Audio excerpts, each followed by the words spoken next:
Okay, so I think we can start. Good afternoon. So today we will start discussing spin, and in particular I will discuss a very important experiment which is called the Stern-Gerlach apparatus and experiment.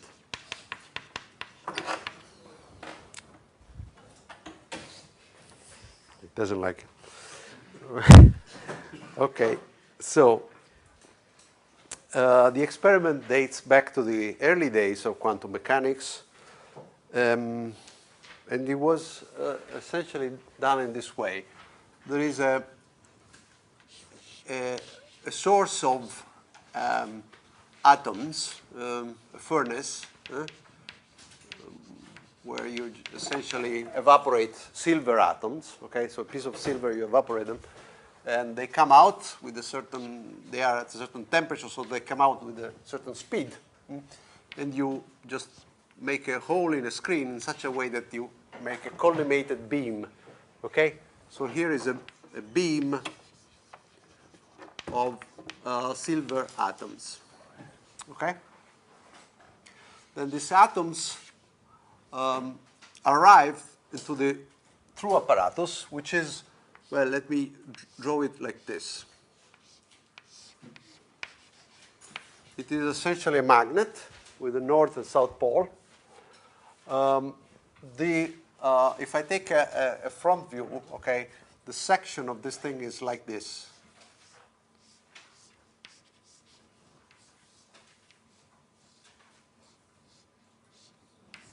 Okay, so it's not just plain things, but the North Pole has a protruding corner. The south is smoother, like that. So there is some magnetic field. In fact, it is an inhomogeneous magnetic field. The field is, for instance, stronger here than here because of this corner. Okay, in any case, here's the field, so going, roughly speaking, into this direction, which we will call, for instance, Z. The beam is going in, say, in the direction Y, and then there is a screen. Okay? And what Stern and Gerlach notice is that when you put the apparatus on, so that you put this magnet, what you get is that there are two spots on the screen. Okay? Spot 1 and spot 2. And there is an equal abundance of atoms that end into those two spots. So roughly speaking, half of the atoms go there and half go there. And this twofold nature of this appearance on the screen was totally ununderstandable in terms of classical physics. So let us return a little bit to classical physics to try to see what you expect in classical physics. Now, in order for a magnetic field to influence a piece of classical system, you need, since there is no magnetic monopole, you need to have some dipole, okay? So, and then you know that if you have a magnetic dipole, the potential energy will be minus the dipole times the magnetic field that there is at a certain position, okay? And this is exactly the energy that tends to align the dipole to the field. Okay? This is known, right, from classical physics. Okay? Magnetic dipoles tend to align to the field. Okay? Now, you realize that the fact that there is a potential energy of this type depending on the position implies that there is a force. The J component of the force acting at a certain position R is equal to minus the derivative with respect to Rj of this function u of r, right? So if you calculate, you get mu dot B derivative with respect to Rj. Okay? Notice the scalar product is with all components of B, but you are taking the derivative of all components with respect to Rj. Is this clear? I mean, this means explicitly some overall components of this thing, mu alpha, the derivative of B alpha with respect to Rj. Is this clear? Yeah. Okay. So you realize why they don't just put a uniform field. If you put a uniform field, you do not expect much because the derivative of the field is 0, so you expect no force. Nothing will really deflect in a uniform field.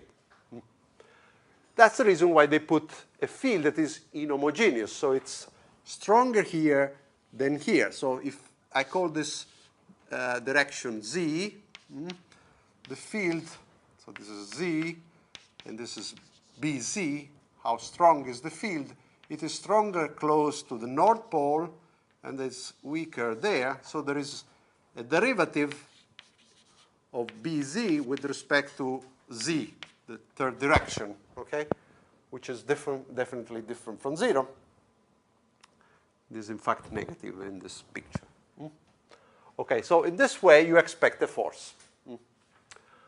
But you expect a force, and in general, this force then will be multiplied by mu, the magnetic moment.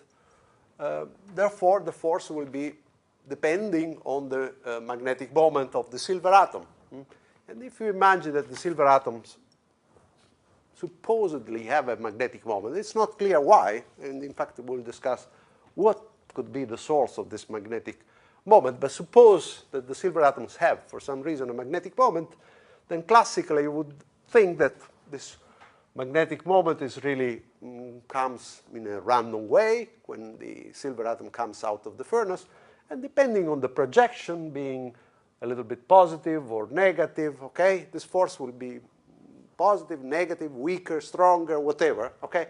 You expect, in other words, that here you would have some blob, okay, of atoms deflected in greater or smaller way, depending on what their magnetic moment will be, okay, in a kind of smooth appearance, all right? On the contrary, it looks like nothing here is present except two very, very sharp spots.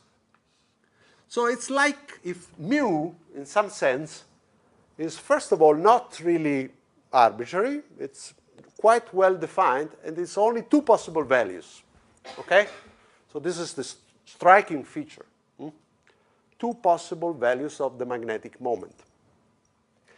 Then if you start thinking about silver, you also realize that even thinking into a Schrödinger-like type of fashion, so thinking of orbitals of electrons, you realize that silver, okay, silver has, by the way, essentially the same structure of krypton, which is the noble gas with all filled shells, plus it has 4d electrons, but again full, so 10 electrons in the 4d shell, and one 5s electron. I'm talking here as I would if I was discussing elementary chemistry with you, okay? So you should imagine all the boxes of the different electronic levels of, say, a nitrogen-like atom filled according to Pauli principle. So this is really many electron scheme. Okay, we will discuss this a little bit towards the end, the many electron scheme, Pauli principle, and so on and so forth. But I assumed kind of previous knowledge of this, okay? Yeah.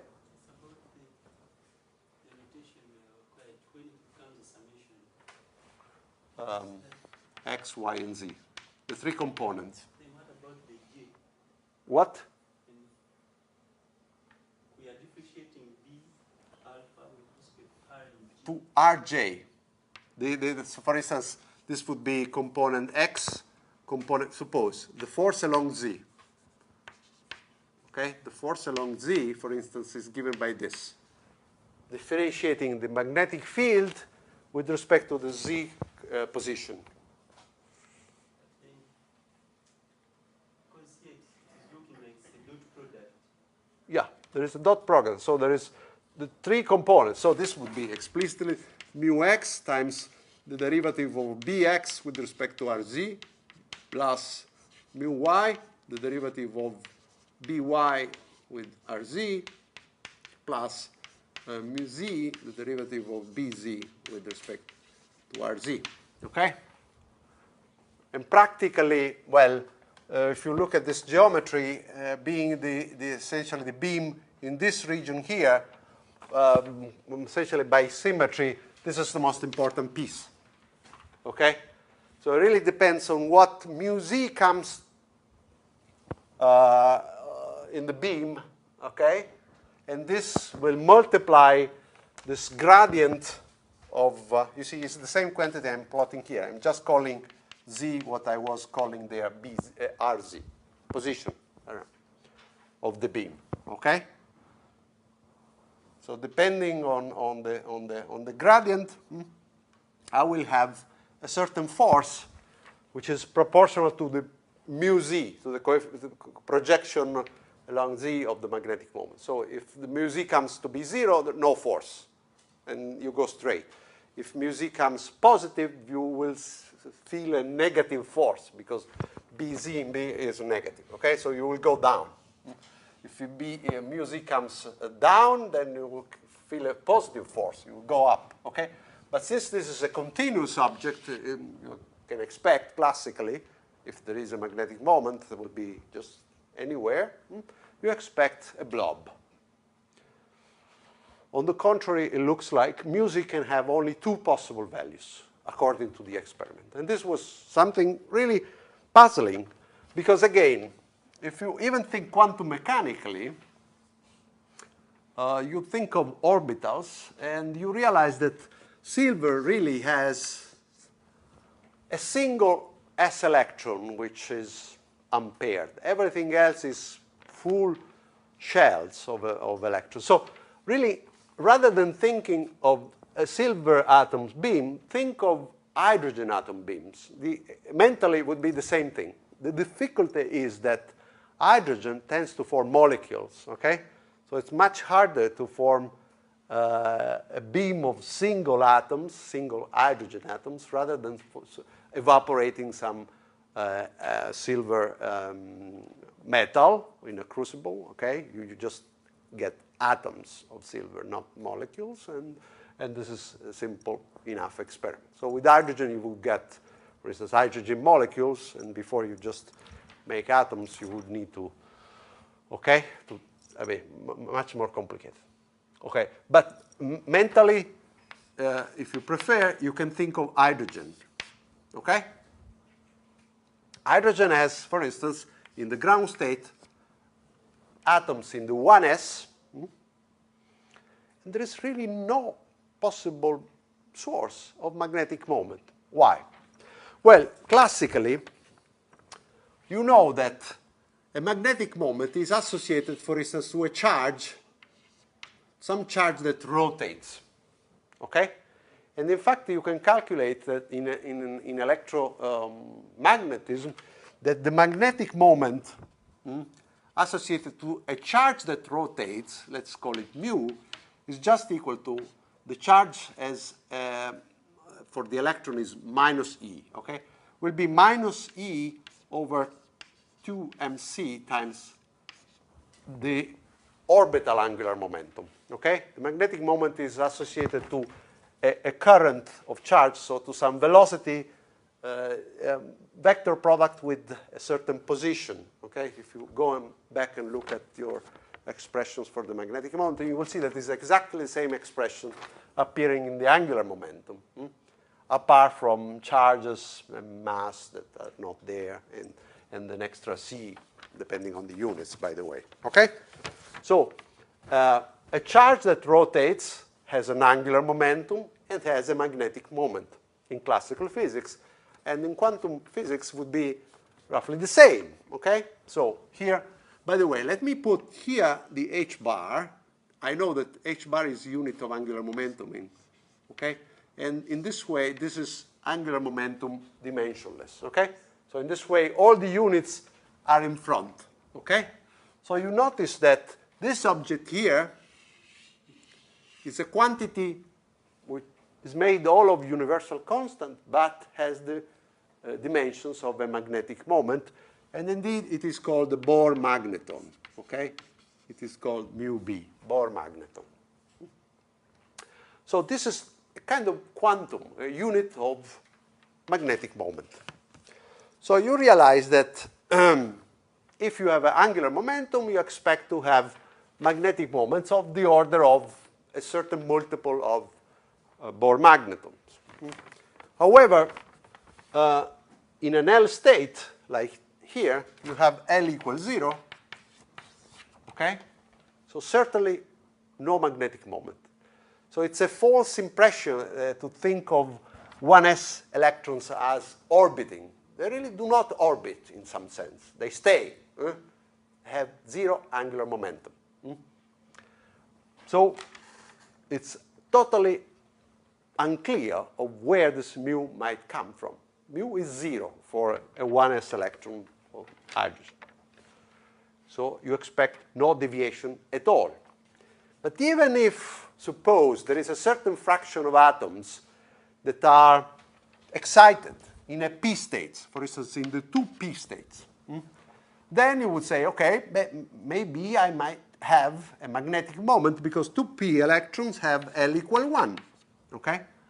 But then I would expect that everything is related to mu z, which is minus the Bohr magneton Lz.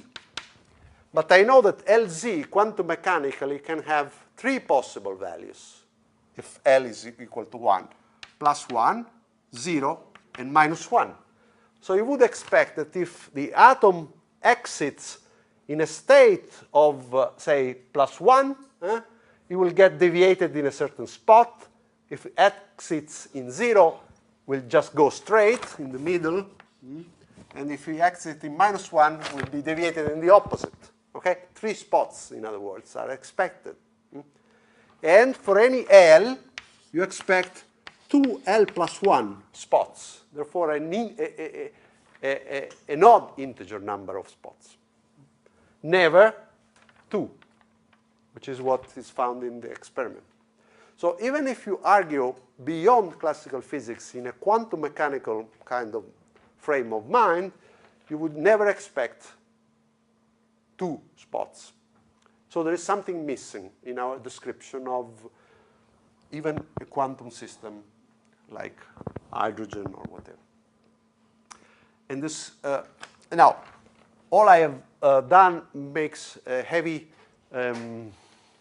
relies on classical physics in a certain number of points, but it can be a little bit further justified by a quantum mechanical calculation by separating somehow the internal part of the motion from the motion of the center of mass, okay? Last time we separated the center of mass that was going just free.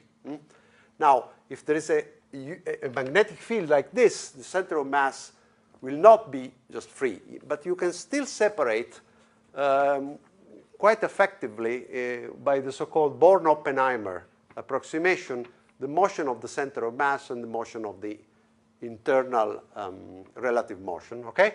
And the result is quite the same, in fact. So the state of the electron orbiting determines if the system just goes up, goes in the middle, moves down, okay? So this is kind of device that measures the electronic state of the system, in some sense, by essentially the value of mu z.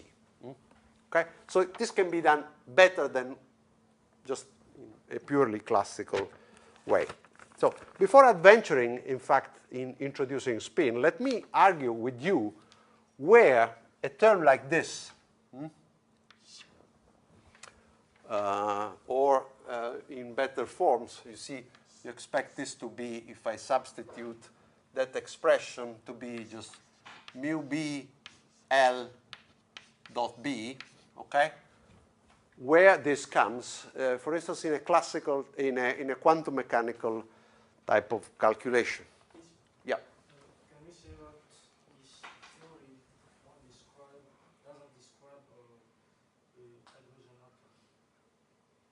Because if we find for hydrogen atom, we have one S, so A equals 0. But we know that there is an electron which turn around the pair of the hydrogen atom. But why only one electron? The question is, this means that this theory is not describing hydrogen atoms. It's partly right and partly wrong. It is true. This theory does not fully describe hydrogen atom because we miss one fundamental ingredient, which is the spin, which is not introduced so far, which enters the Hamiltonian as soon as you have a magnetic field, okay? So, and it is there even if there is no magnetic field, okay? The spin is always there. It appears explicitly in the Hamiltonian when you turn on a magnetic field.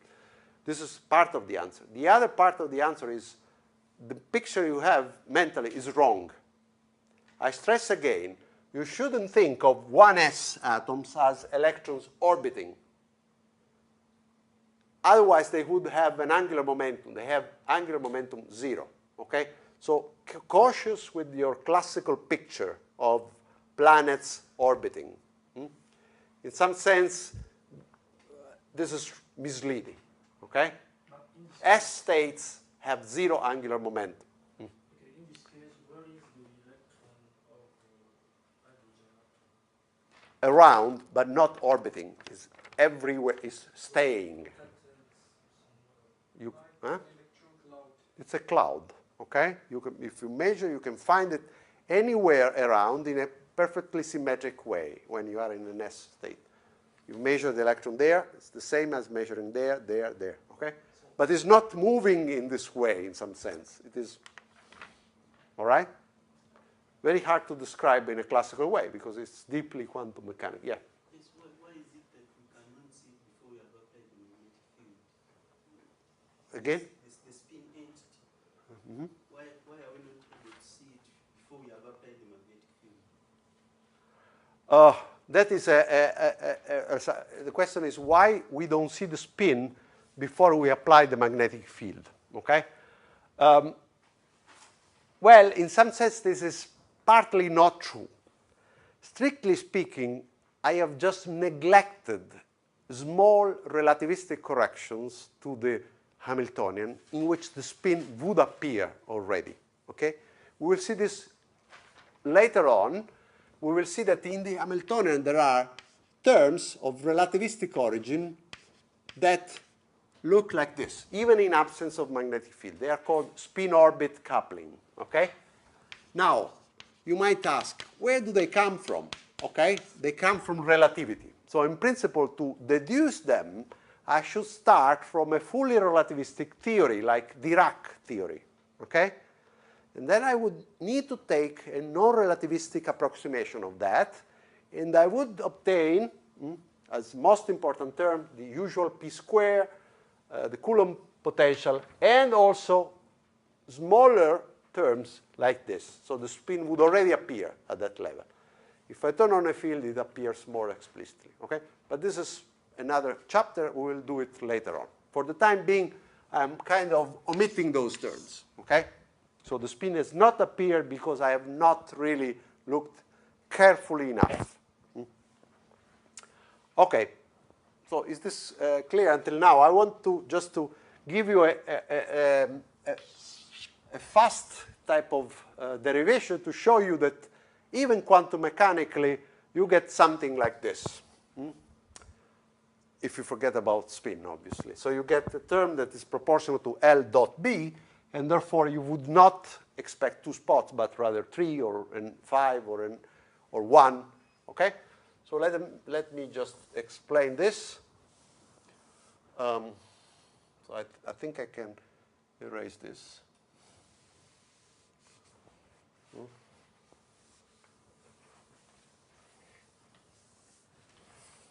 So if I were to write the Hamiltonian of an hydrogen atom until now, what would you write for the internal part of the? You would say this is 1 over twice the mass. It's really reduced mass.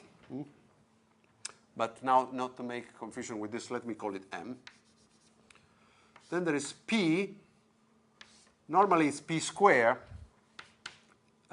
minus E square over R.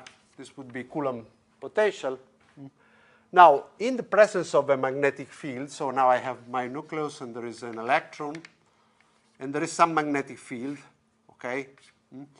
Now, in the presence of the magnetic field, I know that from classical physics, I expect that the vector potential will enter into the classical Hamiltonian, and the prescription to obtain the quantum Hamiltonian is, as usual, take the same classical Hamiltonian, but just interpret this object now close to the momentum, which is minus I h bar, the gradient, as some operator, okay?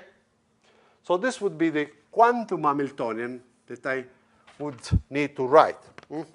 Now, suppose that the magnetic field was, to simplify things, just uniform in the z direction, okay?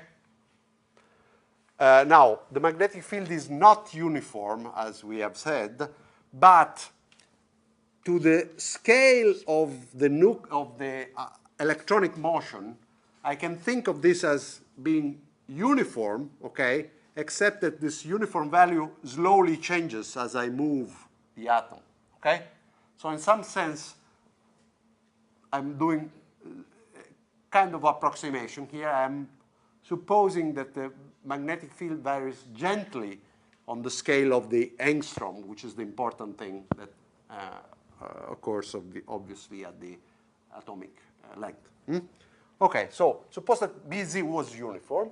Then I would describe A. How do I write a vector potential that describes a uniform field in the z direction? You know that the solution can be written in many ways, but one possible way is this. Okay? So I have to take a vector potential such that the curl of A is equal to Bz in the z direction. And you see immediately that this object here, written in this way, is exactly a curl that is, so B equal to curl of A, you can verify is just equal to Bz times Z. Very simple thing. Okay? There are other choices, obviously, but this is the most symmetric one. And in particular, you notice that this field here has a divergence which is equal to 0, which is also quite a useful thing. Okay. Now, with this, I'm ready to write the Hamiltonian now, and this is P square, okay? Then I have a term that is the square of A, and then I have two terms. I have to be careful here, because when I square operators, so there is E over C, I have P dot A plus A dot P. Is this clear? Okay? And then I have the usual minus C squared over R. Okay? So this would be the Hamiltonian without magnetic field that we have discussed so far, but now there are these terms. Now, this term is actually not so important. We can calculate it is 1 over twice the mass, E square over C square. And then I have the square of this. So I have Bz square over 4. And then I have x squared plus y squared. So you see, it's kind of a confining potential. You see, it's in a kind of parabolic potential in the xy plane, okay, with a certain strength, which is related to the magnetic field square. And you see, due to the C there, you can quite easily test that this is pretty small, okay? So you can estimate it to be of the order of mu b bz square divided by the Rydberg, okay? So if you approximate this to be just the Bohr magneton square, you can reconstruct that this object here is an energy which is proportional to mu b times the magnetic field square divided by the Rydberg. The reason why there is a magnetic field square is obvious. You can also see that there is a Bohr magneton square. Why? Because you see there is E square over C square, okay? And if you reconstruct all the important thing coming also from the Bohr magneton square that somehow is governing the strength of this term, you really recognize this object. Now, you must be ready to imagine the order of magnitude of this thing, mu b b, okay? The magnetic field times the Bohr magneton is a small energy, okay? If the field is 1 Tesla, just to give you the idea, for a field of 1 Tesla, mu bb, guess how much it is? It is roughly 5.8 milli-electron volt, okay? So for our mind of atomic physics, this is a very, very small energy. The field is very large, 1 Tesla. It's a very generous laboratory field, okay? Not the largest field you can make in a lab, but it's a pretty generous field. Much, much larger than the field due to the Earth and so forth, okay? It's a very, very strong field. Still, the energy, which we will see, will be the typical energy that the electronic states split in the presence of the field, so keep this in mind, is very, very small. Compared to what? Compared to the Rydberg, to the separation between the energy level of hydrogen, which is of the order of 13.6 electron volts, okay? We're talking of several orders of magnitude difference. So this is not particularly strong, and is not particularly important if this is there, because this is linear in A, so linear in BZ, and this is square, okay? So if the linear term is present, the square is not so important. If this is not present, then you should invoke the thing. This is, well, never mind. I close here, okay?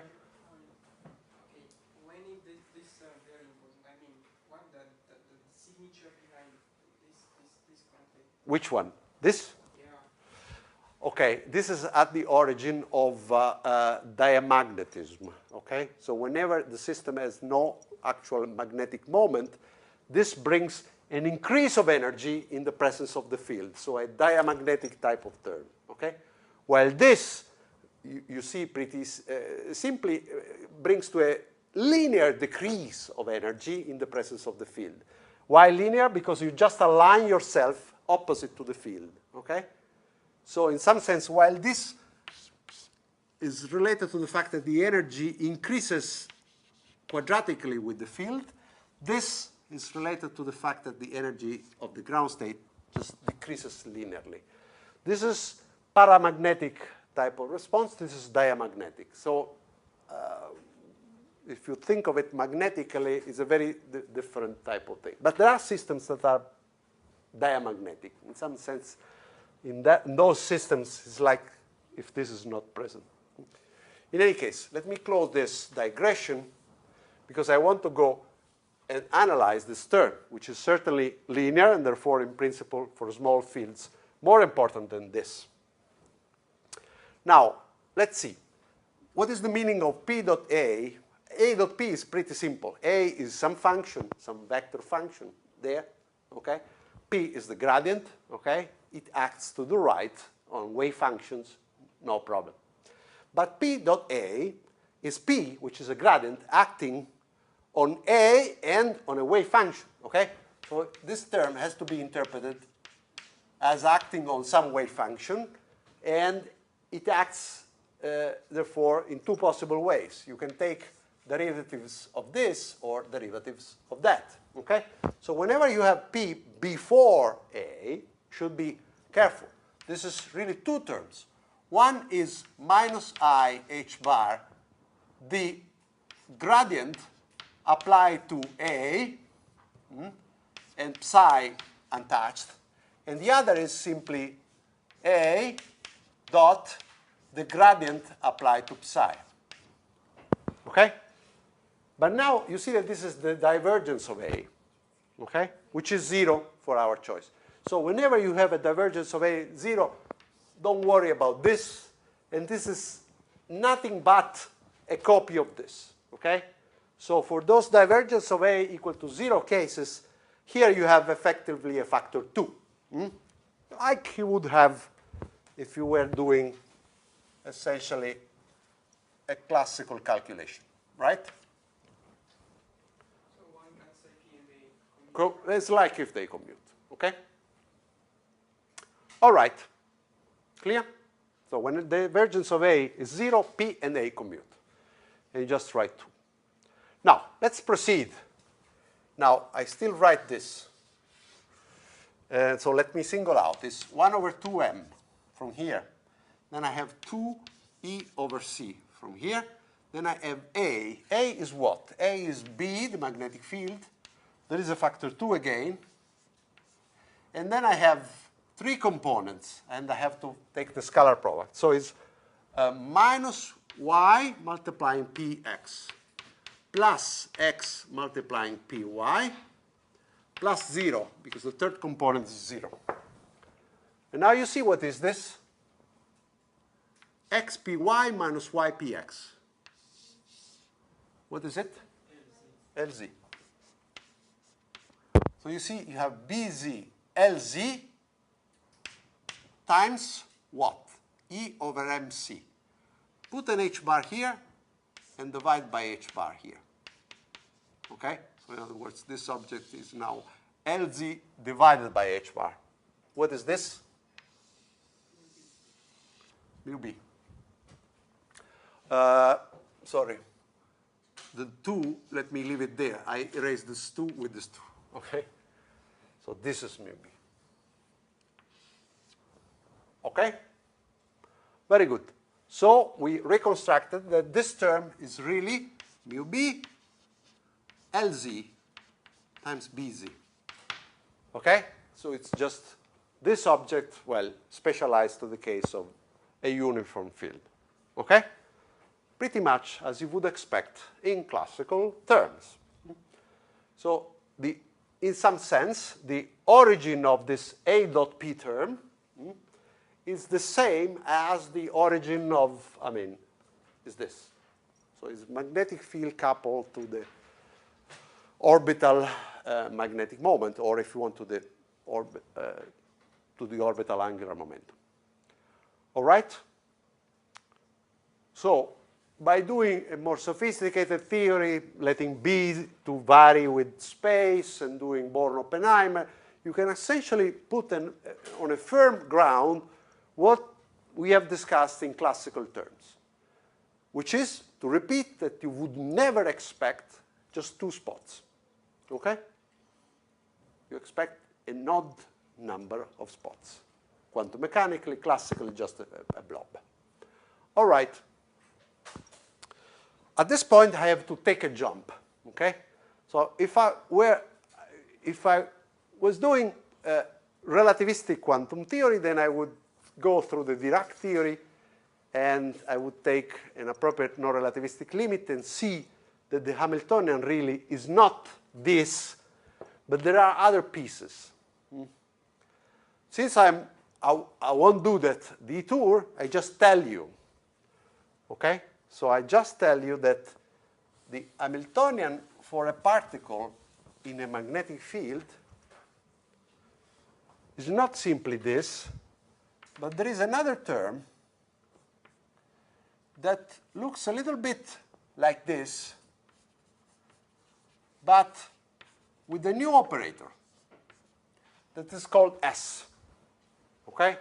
It's an angular momentum. Okay? So same properties of commutation as L, but quite different in spirit, and in particular is not related to orbital part of the wave function.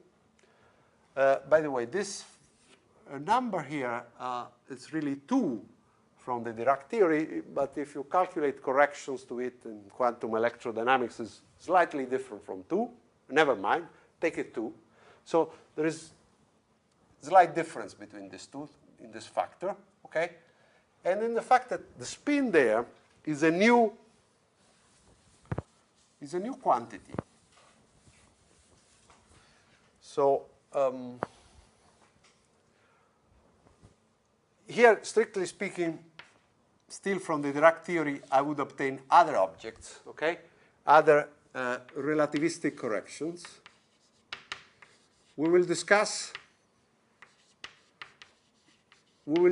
them later on, because at least one piece of this relativistic correction is pretty much important, is the spin-orbit coupling, okay? So it's a term of type lambda L dot S. So more about this later on. For the time being, let us concentrate a little bit more on this, okay? So in fact, let me put 2.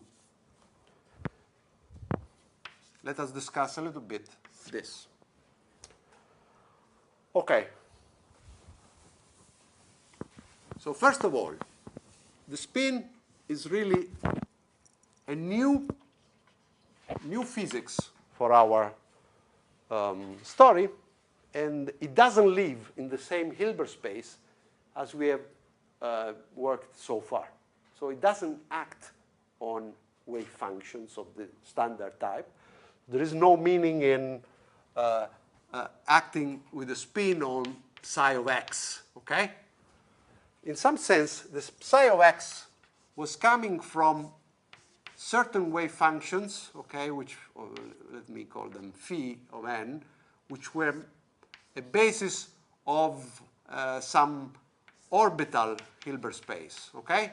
Until now, we have worked only with kind of quantities related to the motion of particles around. So, okay, so the orbital, to distinguish it from now what I'm going to introduce, I will put orb there.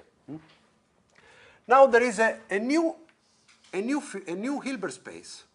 This Hilbert space is very, very simple. For a single particle, rather than being an infinite dimensional Hilbert space of L2 functions, pretty much complicated, it's a very innocent looking object. It's only 2 functions. One I will call +1/2, and another I will call -1/2.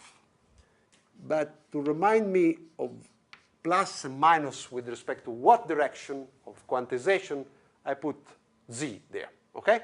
So there are 2 states.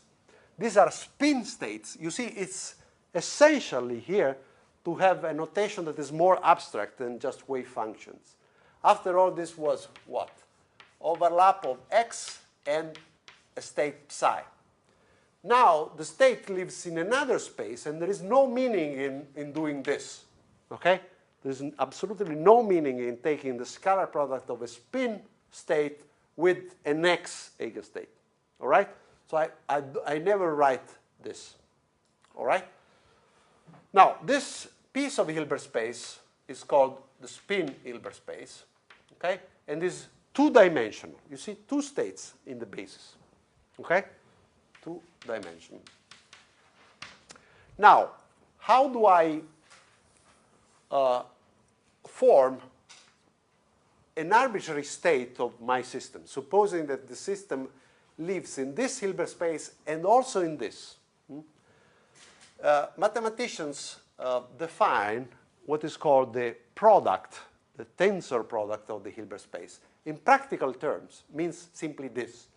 If this is a basis of the orbital Hilbert space, then a basis for the combined system will be just made by this and that, or this and that, okay? In other words, the most arbitrary state should be made as follows.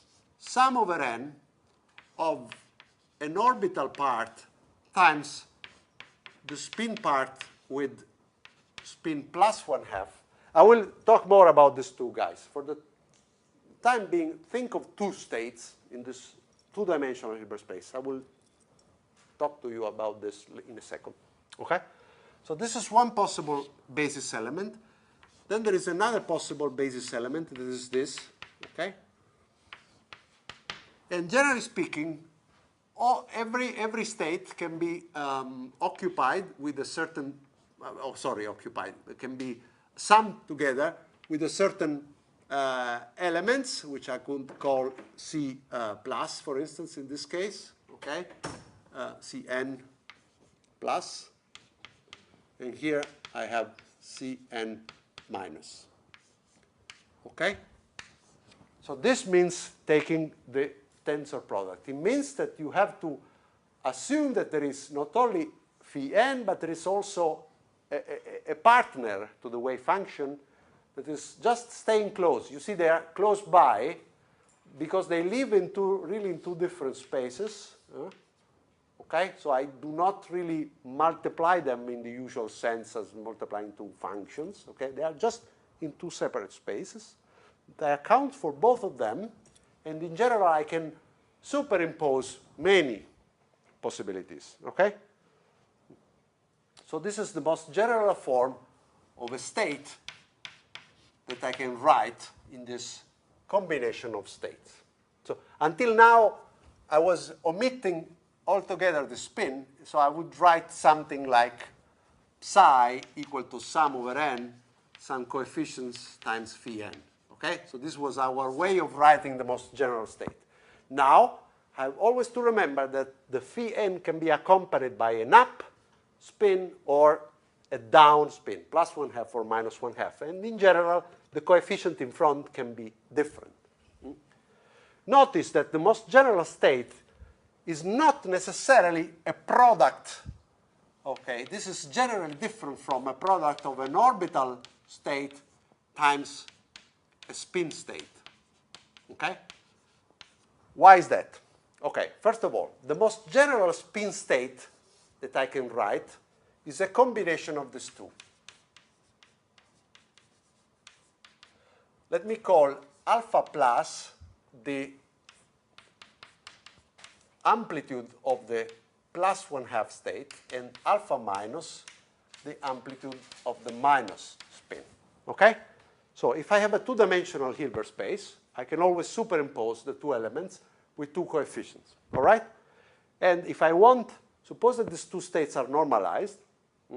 If I want that this state is also normalized, then it's a simple matter to show that it's enough that you take the square modulo of the two to be just 1. Okay?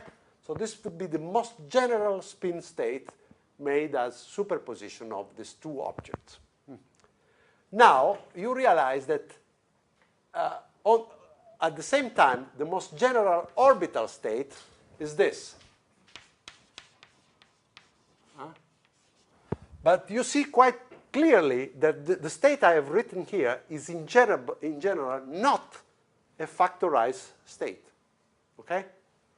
So the most general spin orbital state is not an orbital times a spin state, but is in general something in which orbit and spin are not factorized.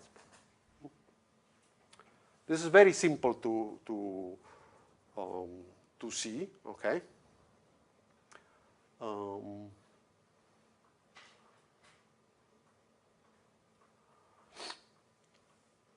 I mean, you reduce from here to here only if this object is equal to Cn times alpha plus, and this object is equal to the same Cn times alpha minus.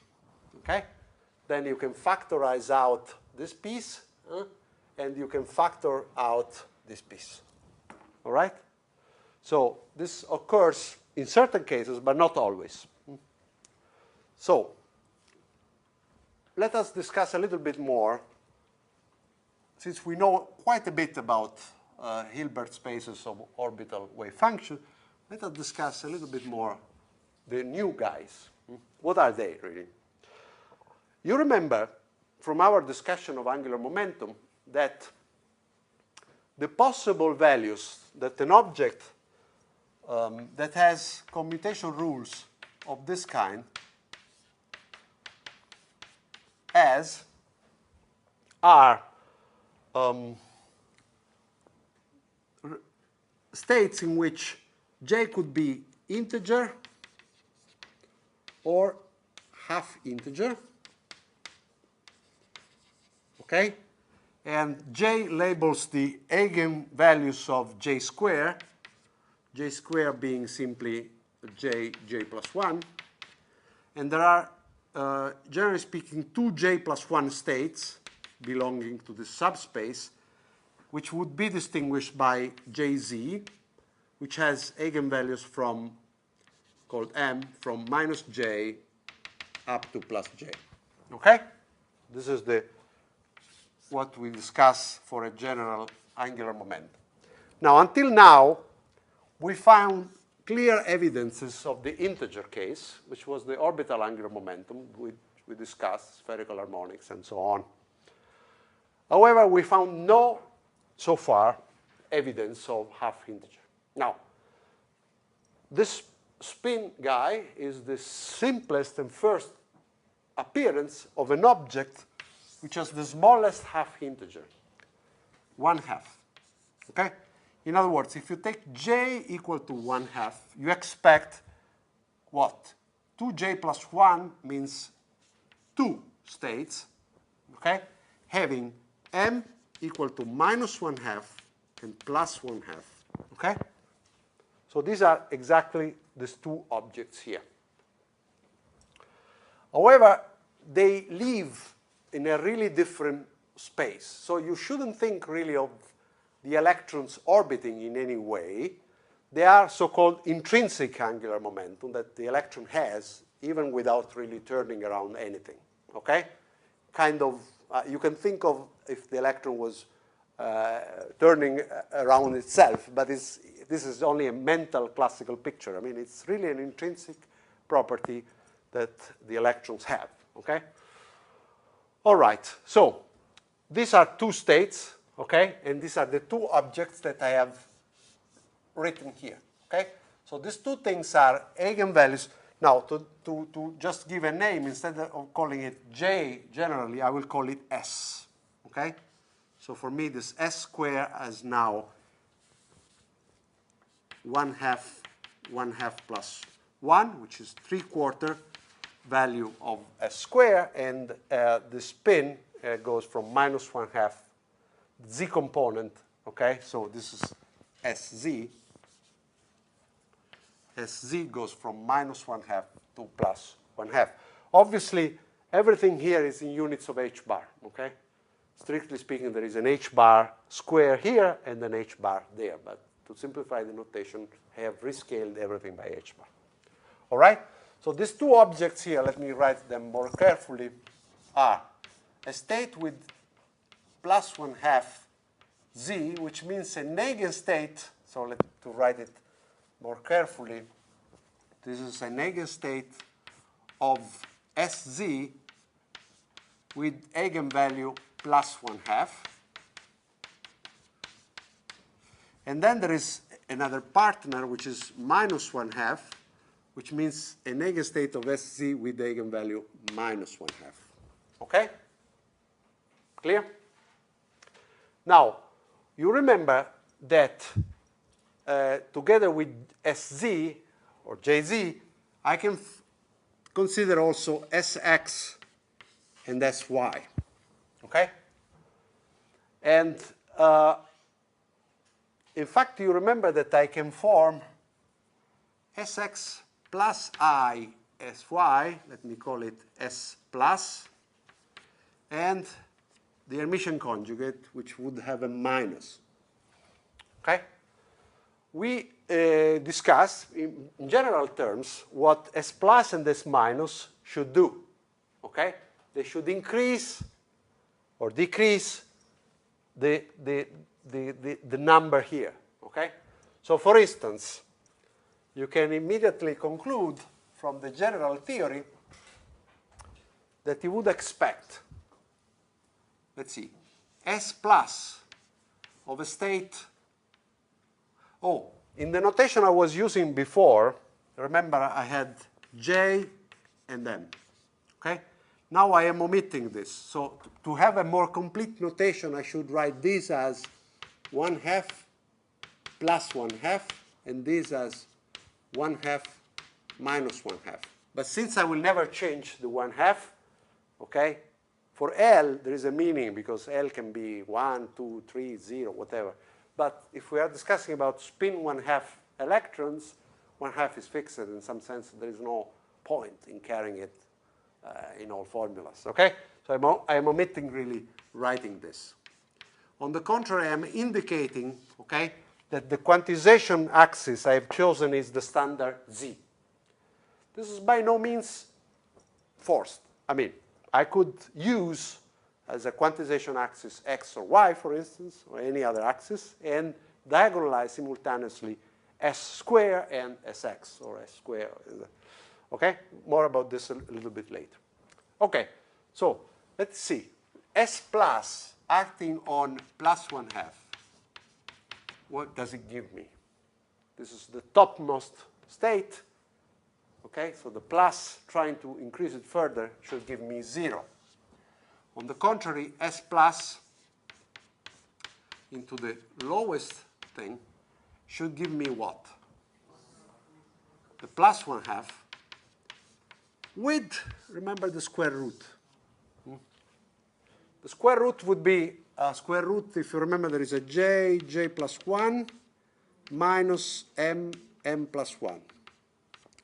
Now, if m is, this is 3/4, because j is 1/2. And this is minus 1/2. So this is essentially 1/2 times 1 minus 1/2, which is 1/2. So 1/4 plus 3/4, 1. Okay? So really, square root is 1. Okay? Good. Better. I think there is a H bar. Oh, I said that. I said that. Okay? I said that there is here, in principle, H bar, and here, in principle, where is it? Here, H bar square. But this would just complicate the formulas. We know that we are working with spin divided by H bar, so as, okay, everything has been risky. By the way, when I write here the Bohr magneton, I have already included the H bar in the Bohr magneton. You see? Okay? So I should always think of this to be without dimension. Otherwise, I count H bar too much. All right? So this L is already dimensionless. Okay. And in the same spirit, this S is dimensionless. Otherwise, H bar is already there, in other words. Okay. So is this clear? So the S plus, I know what it does in this small two-dimensional space. Okay? And what about S minus? Well, S minus is also simple. You can prove that S minus of the plus 1/2 state is equal to the square root of 1 times the minus 1/2, while S minus of the minus 1/2 state is just equal to 0. Okay? So this thing follows from our general theory. If we assume that we have two states, as Dirac teaches us in some sense, so this is not something that I have derived for you. I have kind of given to you. There is an extra piece of Hilbert space, two-dimensional, and this must be then the action of the spin operators that we have derived in general. Okay, now let us discuss a little bit more. You know that once I fix a basis in a Hilbert space, I can always write operators as matrices.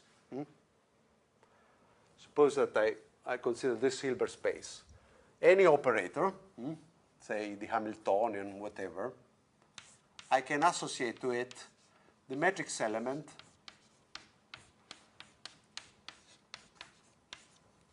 in the Hilbert space.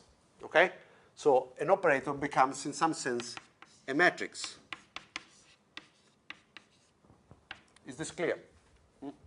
And states also become vector in some sense, because I can associate the components of the vector on the basis. Okay? So this is kind of a vector. All right? And in fact, the action, for instance, of an Hamiltonian on a spin, which gives me a new vector, I can pretty simply show that the vector associated to this is nothing but the product of the matrix H, N, N prime times the psi n prime. Okay? So once I choose a basis, vectors, operators, everything becomes either vectors or, states becomes vector, operators becomes matrices, and operations like application of an operator to a state become simply multiplication of the corresponding matrices times the vector. Okay? Is this clear to everybody? Yes? Can I assume it? I mean, it's a very simple thing. So if you really are a bit dubious, just stop me, and in 1 second I can show it to you. Okay? No, I see no. Okay, good. So now I have a basis. I decide to use this basis, eigenstate of SZ, and therefore I can write any operator in the form of matrices. And by the way, I can write any spin state in the form of a vector. For instance, the state I had before, this spin state written as alpha plus 1/2 plus alpha minus 1/2. Okay? How do I write it as a vector? It's very simple. I have to take the scalar product with the basis elements. Okay? So in the first component, I put the plus 1/2 psi spin. And in the second component, I put the minus 1/2 psi spin. Okay? This is the prediction of my just notation. Just putting the components of the different basis elements in a column vector. But now I immediately see, since this basis is, orthogonal vectors, orthonormal, this object is nothing but alpha plus, alpha minus. Okay? So in some cases, I say a spin of components alpha plus, alpha minus means this is the component of the first state, the plus, and this is the component of the minus. Okay? So this is written as abstract vector, abstract states, and this is as column vector. Is this clear? It's the same thing. I can play the game of going from one to the other. In the same spirit, these objects are abstract operators acting on vectors. But I can always write them in the form of matrices applied to vectors. So, for instance, what is the matrix associated to S plus and the matrix associated to S minus? This is something that I can ask myself. Okay? Let's see. Are you following me? Is this clear?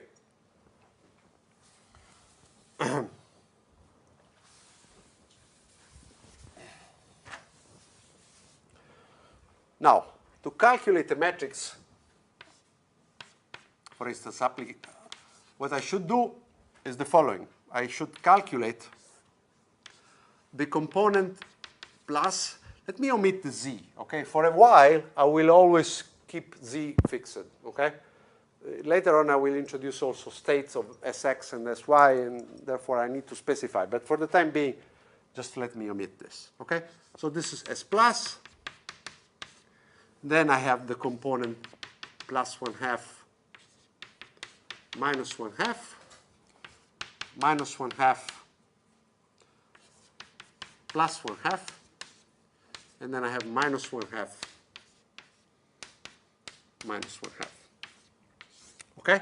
So this is the 4 elements that I am supposed to calculate according to the usual standard way of associating matrices to operators given a basis. Okay, so this is 0 because S plus acting on this gives me 0. This is also 0 because S plus gives me 0. This is just plus 1 half, and this is just plus 1 half. See? Therefore, when I take the scalar product with minus, then I get 0. So this is also 0. And here, when I take the scalar product, I get 1. So this matrix is simply 0, 1, 0, 0. Very simple. If I do the minus, then I have minus, minus, minus, minus. Okay? So I should erase some of the things. Okay? Now, for the minus, what happens is that here, the minus give me 0, so there is nothing here. So I should imagine here having 0, 0. The minus of a plus gives me a minus, and when I take the scalar product with the plus, I get the 0 again. The minus of a plus is a minus, and when I take the scalar product with the minus, I get a 1. I was a bit faster, but you understand that was exactly the same calculation. So, what about SZ, by the way?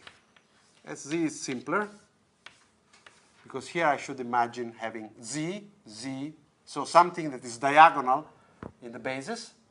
Therefore, for instance, this object gives me plus 1 half, and this object gives me 0, 0, and this gives me minus 1 half. Okay, so the matrix associated to SZ is diagonal with the eigenvalues in the diagonal, as you expect, given the basis being basis of eigenstate of n. Okay? Now, I have constructed S plus and S minus, but the actual quantities we started from were Sx and Sy. But they are related, right? If you remember, S plus, S minus are just Sx plus or minus I Sy. So you can invert this by, for instance, summing the two. You get Sx is equal to S plus S minus divided by 2. And by subtracting and dividing by 2i, you get that Sy is equal to S plus minus S minus divided by 2i. Okay? Right? Yes. Okay, this for the operators, obviously. What about for the matrices representing? Well, obviously the same thing. If you imagine that now I write the matrix of this will be equal to the matrix of this plus the matrix of that divided by 2. And similarly, the matrix of Sy will be the matrix of S plus minus the matrix of divided by 2i. Okay, so let us calculate the matrices. Okay. From these two, I get that the matrix of Sx, okay, is equal to the sum of these two divided by a factor 2. So I get 1 half, but this time in the off diagonal here, rather than in the diagonal. And also notice there is no minus. And if I calculate the matrix of Sy,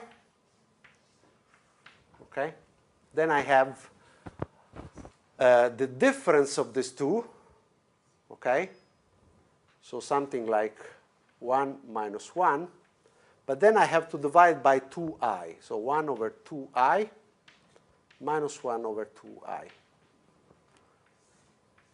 Okay? Now, let us do something. Let us take out all the 1 half. So this is 1 half times the matrix 1 minus 1. This is the matrix 1 half times 0, 1, 1, 0. And this is the matrix 1 half times minus I, 0, 0. I've just taken I upstairs, okay? So I multiply by I everything, and I get a minus I. And here I get plus I, and therefore I just write like that, okay? So notice, these three matrices, this is called sigma x.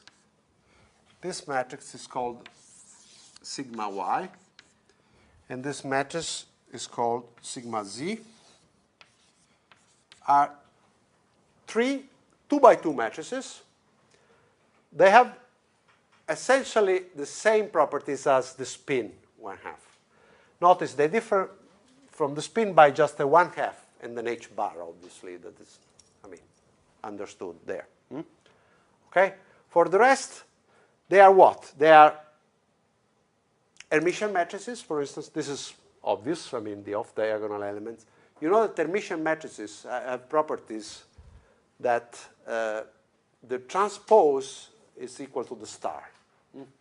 You recognize immediately an Hermitian matrix, if you see one, by the fact that in the diagonal you always have real values, and the elements that are one transpose of the other are the star of the other. Okay? So for instance, this matrix, you see immediately that there are zeros in the diagonal, so real values, and this is the star of that. And similarly, this, well, if it is real, it means it is symmetric. So the Hermitian is the generalization of the real symmetric matrices. Okay? All right, so these are three Hermitian 2x2 matrices, and indeed you realize that it is a basis of 2x2 Hermitian matrices. Okay? The other missing matrix is the obvious one, is the identity. Okay? If you count the number of elements that you need to form the most arbitrary 2x2 Hermitian matrices, you realize that you need essentially 4. These three have all 0 traces. You see? Trace 0, 0, and 0. And the identity takes care of any trace in the possible thing. So these 4 matrices, identity plus the 3 so-called Pauli matrices, are also useful when you work with 2x2 Hermitian matrices in general. And they are in particular spin matrices. Okay? Now,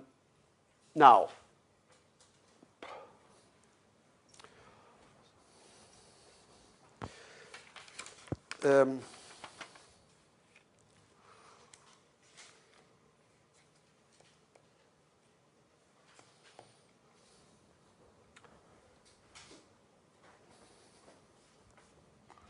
me erase a few things because I need some space.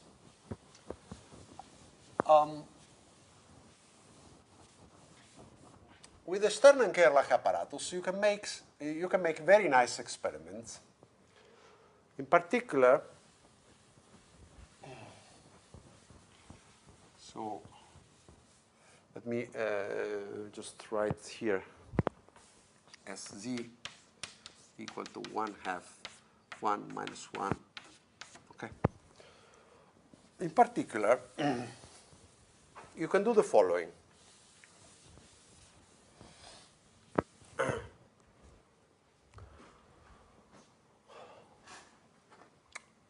You can block one of the spots, okay, by just filling the hole and leaving just a hole wherever there was atoms falling here. Okay? In other words, your screen, you now make a hole there and no hole there. The screen remains full here. So the atoms ending up there just are blocked by the fact that there's no hole, while atoms going there come out. Okay? So in this way, all the atoms coming out there have a well-defined component of mu z. Mu z, okay, in this picture here, remember, the Hamiltonian would have 2 mu b for the magnetic field along z. You will have sz bz. So the force now is clear. If I have a spin, even if there is no angular momentum, if there is a spin and the spin is unpaired, like when you have a single electron, then depending if the spin is up or down, you will have a force, because remember the force depends on the gradient, but depends on the projection of the spin, okay? So a spin up ends up, for instance, here, depending on the signs. I think with the signs I have selected the spin up receives a negative force, okay? So all the spin ups, the plus 1/2, end up here, and all the spin downs, minus 1/2, end up there, okay? So the experiment is telling you that from the furnace, on average, exit half of the electrons in, say, spin up and half in spin down. And so half go there and half go there. But if you now make a hole there and you just take only those coming from there, you know that 100% of the electrons there should have a definite spin minus 1/2 z, okay? In other words, this is like a measuring apparatus. You are measuring the spin, okay? So immediately after, sorry, this is very, very ugly written. Let me write it more clearly. So the atoms impinging there would have plus 1/2 z, but they are blocked. The atoms coming out of there would have minus 1/2 z, and they are free to pass, okay? So in this way, I can measure the spin, and I am pretty sure that after measuring it, the state is a pure spin, for instance, this, okay? This is pretty much what we said. When you measure, you kind of collapse a wave function, and the wave function becomes a pure minus 1/2 in this case. If you do the opposite, you make a beam of pure plus 1/2, okay? Now you can ask repeated measurements, as you were worried about, okay? So for instance, I can measure again sigma z, sz, which means put another apparatus exactly in the same z direction. Obviously, I know the answer. If the atoms are in the state minus 1/2, all of them, if I measure now with the second apparatus here, okay, so suppose that I have the beam now coming and I put another apparatus again in the z direction, I know that the deflection will be just in one direction only. So I will get 100% of the atoms ending up here and 0% ending down, okay? This means a second measurement of Sz after having measured it gets with certainty the value minus 1/2, okay? I measure it, I projected on it, I measure it again, I get 100% of the atoms there and 0 there. And this is indeed the result of an experiment, okay? So if you repeat the experiment with two apparatus exactly in the same direction, you get first half and half, but then you filter and you get 100% and 0, okay? Now you can ask a more, a less intuitive question. Suppose that I do this first experiment and I filter the minus 1/2 state, or vice versa, the plus 1/2, it doesn't really matter. And then on this spins, I measure, for instance, Sx, which means I prepare now, rather than an apparatus in the z direction, an apparatus in the x direction, which means these two blocks are now turned, okay, like this, towards you, okay? This is y, this is z, and this is x. And now I let the beam go through this magnet, and I ask myself, where would this be deflected, here or there? In other words, would Sx be positive or negative? Now, thinking classically, you get the wrong answer. You say, wait, the spin is minus 1/2. It's like this. So if I measure this, I get 0, right? There's no spin along x. It's all along z. And therefore, I expect just everything going straight. And here comes the surprising result. So if this is the measuring around z, you measure now with the screen along x, and you get two spots like this. Again, 50% and 50%. This is very, very strange, right? You could think of it classically. So the spin is along minus, but if you measure along z, you get either this or that. Remember, when you measure an operator, you always get one of its eigenvalues, according to our theory. And after all, 0 is not an eigenvalue of Sx. You know that the possible eigenvalues of Sx must be plus 1/2 and minus 1/2. Obviously associated to different states than this, okay? These are eigenstates of Sz. The eigenstates of Sx are different. We'll construct them in a second, okay?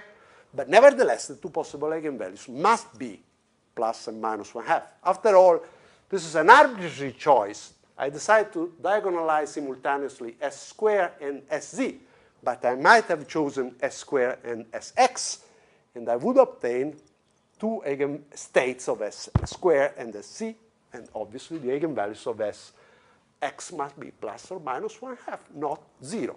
So you do not expect quantum mechanically non-deflection. You expect indeed either one or the other. And surprisingly, you get half and half, which means that this state here, if you analyze in terms of eigenstates of x now, so the eigenstate of x in plus 1/2 and the eigenstate along x of minus 1/2 is really same amplitude of the same, because I have half and half. So it means that the amplitude of this is essentially 1 over square root, and the amplitude of this is 1 over square root. Okay? So the probability is 1/2 and 1/2. Now, I must be careful, however. Here, in principle, there are phases, okay? Here and here. The amplitude is 1 over square root times a phase, because the probability doesn't care about the phase and is 1/2. Okay? So in principle, I should be able to write the state along z as a superposition of the states along x with two coefficients that have a phase and a 1 over square root. And the same must be true for this. Okay? Same thing. All right? Shall we do that?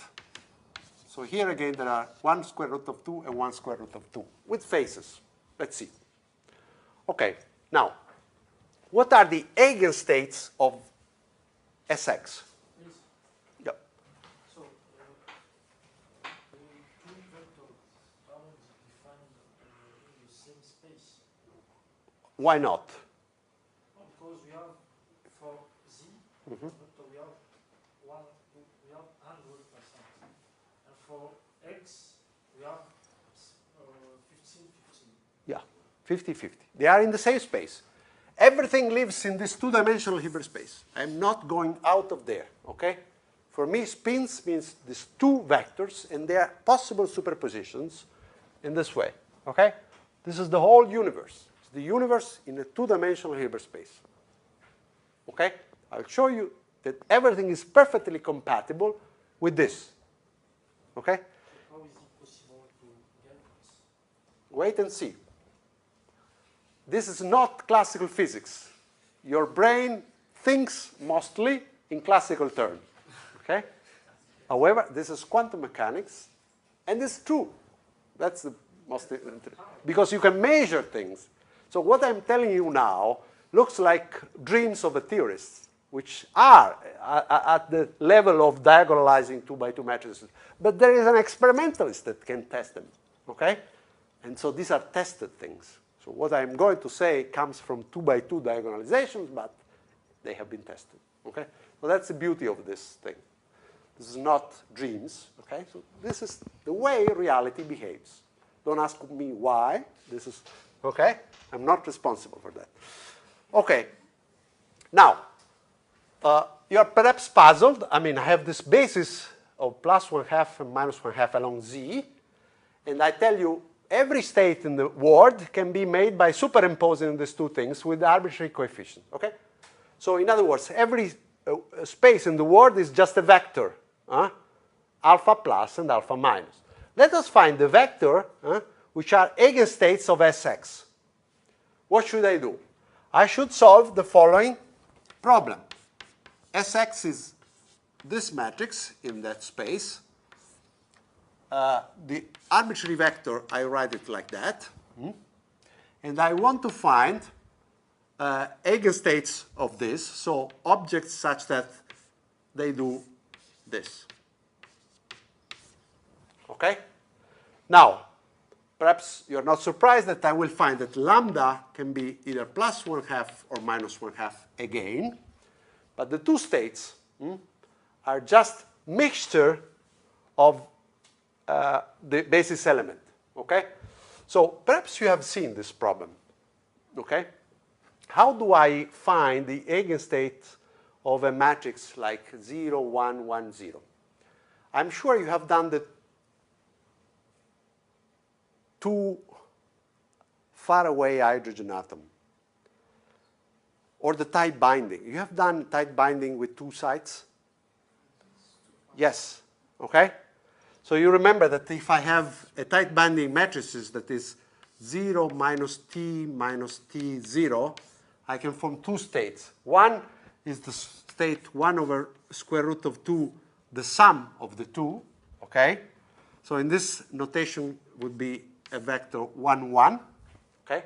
This object here has an energy minus 2t. Sorry, this has plus or minus, let me see, this is plus or minus t. And so suppose that t was positive, this would be the ground state. And there is another state that is 1 over root 2, 1 minus 1, and this has energy plus t.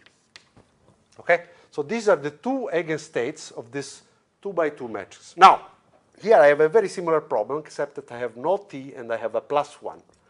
So you realize, and there is a 1/2 in front. So you realize that there are two solutions. One is this, okay? And this is a solution with eigenvalue lambda equal to plus 1/2. And this is a solution with eigenvalue lambda equal to minus 1/2. Let's verify. It's very, very, very simple. If I multiply this matrix by 1, 1, and I take a 1 over root 2, then you realize that what I get is 1, 1. So the same thing. Okay? So I get the same vector, 1, 1, and obviously with 1 over square root of 2 here, in the normalization, and the 1/2 that I had there. Okay? If, on the contrary, I multiply by 1 minus 1, I get here a minus 1, and here a 1, okay? And I can write this as this, and this, okay? So this is an eigenstate with eigenvector, eigenvalue minus 1. All right? In other words, eigenstates, what does it mean? It means that the eigenstate of Sx, I write it now in basis, of eigenvalue plus 1/2 along x is a superposition of 1 over root 2, the eigenstate plus 1/2 along z, plus minus 1/2 along z. Okay? So x is really up plus down. Very, very strange. Okay? This is classically very, very hard to understand. If you think of something being a magnetic moment along plus z and minus z, you never think of a sum of these two things giving you this. The sum of this, you think they give you 0. On the contrary, this gives you a state along x. Similarly, the eigenstate along minus 1/2 is 1 over square root of 2, this thing minus this thing, okay? This is just the vector notation for this object. Sorry, the abstract state notation for these two states. Is this clear to everybody? So I just proved to you that the two eigenstates of Sx are the following combination of the basis element of our Hilbert space, okay? Now, you can invert these two things, and you find that, for instance, if you sum these two, you realize that S plus Z is equal to 1 over root 2, this plus 1 over root 2, the state along minus x. And similarly, if you subtract this, you realize that this is equal to, so is this minus that gives you the minus. So this minus 1 over 2. Okay? So here is the miracle of the 1/2 and 1/2. Indeed, the state minus z is a superposition of a state plus x and the state minus x with amplitude 1 over root 2 and minus 1 over root 2. So when you take the probabilities, 1/2 and 1/2. And if you measure, you will get 50%, 50%. All right? And if you measure the other, still 50%, 50%. Now, instead of measuring along z, you might think of measuring along along x, along y. So you could repeat the same scheme, substituting y here. Now you realize that the eigenstates of Sy must have i's, you see, imaginary units. It's mandatory, okay? It's not my choice. If I select these things to have certain faces, by necessity, Sy has the face. This comes, after all, from the commutation relationship. Remember that Jx and Jy commutator is I, Jz. There's no 1 there. There's an I. So I is intrinsic in quantum mechanics. There is no quantum mechanics without complex numbers, by the way. Okay? Now, if you do the same thing, you indeed understand that if you want, you can write even this in terms of y, except that there are faces. And the correct way of writing it is, well, I have the opposite. I have the way of writing y in terms of z. And if you do it, you realize that you have here I.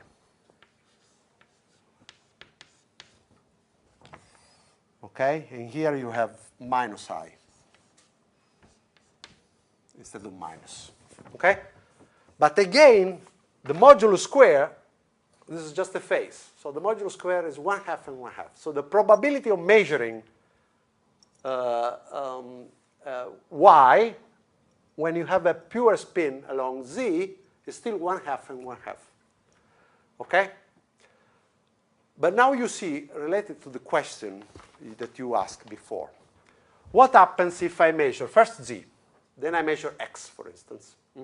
If I measure x, I find 50% and 50%, I said. Okay? But I can block one and let one object pass. For instance, I can block the minus and I can have the plus 1/2 passing.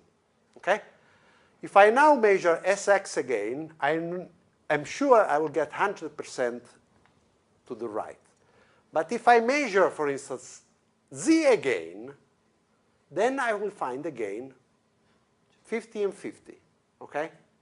So I have destroyed somehow this nice information because I have selected now a combination which somehow is a mixture of this and that. Okay? So when I remeasure it, I will find again ambiguity, 50 and 50. Okay? So generally speaking, whenever the two operators do not commute, their eigenstates are different combinations, and when I measure repeatedly, I never find 100% 0 repeatedly. I just start. So you see, measuring x and then measuring z, it's a bit like, again, having no information. Although, strictly speaking, is not the same thing as here. We'll discuss this later on when we talk about density matrices. We're kind of late, okay? So summary, there is a new object coming from the sky. The sky is called Dirac, okay? There is a new piece of Hilbert space, which we had so far forgotten. It's two-dimensional, so pretty innocent. Looks like very simple. You can make combination with arbitrary complex coefficients of these two objects, which are eigenstate of SZ. And with that, you can form a lot of states, in fact, an infinite number of states. Infinite because, I mean, after all, these are two complex things. So arbitrary, just the square of this plus the square of that is 1. So really a lot of states. With that, we have constructed eigenstate of Sx, eigenstate of Sy, which are in general combinations, okay, of the eigenstate of Z. And with that, you can devise a series of Stern and Gerlach experiments which give surprising results. In the sense that they are results that are deeply quantum mechanical. They violate our classical intuition about what a spin is doing. A spin along Z, really when you start measuring it along X, it gives you again an answer, either that or that, which is very surprising. It didn't give you 0. Now, next time we continue a little bit with this story, we will define spin along an arbitrary direction. After all, X, Y, and Z are just 3 possible choices, but you can define a direction n, arbitrary, given by a certain theta and a certain phi. We will construct the spin along this certain direction, and we will try to answer some questions. Some of them are pretty, again, with a non-trivial answer. Some have a more classical, understandable consequence. For instance, what happens if I measure now a spin with the Stern and Gerlach apparatus in a certain direction, n? What is the probability of having one spot or the other, okay? And what is the average value of the spin? Because by repeated measurement, I can form average values. We will see that the average value is very, very classically intuitive. But the result of every measurement is counterintuitive. Because again, as I show here, Z can give you plus or minus, okay? But obviously, if I measure the average, I get 0, okay? So the average value of X that I get can be plus 1/2 with 50% and minus 1/2 with 50%, average 0. So the average is classically reasonable, but the individual measurement is not. So we will discuss more this. We will discuss the Larmor precession of a spin in a field and a few other things next time, okay?